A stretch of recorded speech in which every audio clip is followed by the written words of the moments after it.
Eradicating hunger is second on the list of sustainable development goals established by the United Nations, just behind ending poverty. And despite efforts by the UN Food and Agriculture Organization for almost 80 years, nearly 730 million people worldwide are not able to consume enough calories to maintain a normal, active, healthy life. Access to food is not just a privilege, but it's a fundamental right that everyone has, a fundamental human right. Every person deserves to live with dignity, free from hunger, and is entitled to nutritious and adequate food. In the early 2000s, there was a decline in hunger in most regions, but over the last decade, the trend is up. A widening gap in social inequality and rising prices play a major role, but there are also other factors. Climate change is a big threat as we're going forward in terms of achieving food security. Also really important are conflicts, political instability in many countries.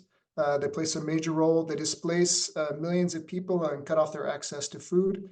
And we see this really clearly in countries like Gaza or Sudan, where starvation is used as a weapon of war. But scientists say there is one thing individuals can do on their own to address this growing crisis. We found that the average American, just at the consumer level, wastes about a pound of food per person per day, all year long. So it's a huge amount of food waste that we have. And a lot of that is primarily from fruits and vegetables, meat and dairy in particular.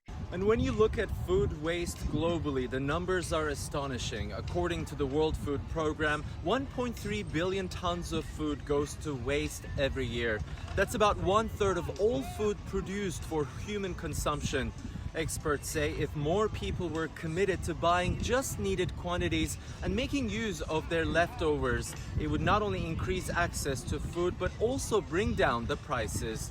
The UN's stated goal to end world hunger by 2030 is increasingly out of reach. With no action taken, it's projected that in 5 years, more than 600 million people will still be facing hunger worldwide. Ediz Tiyansan, CGTN, Los Angeles.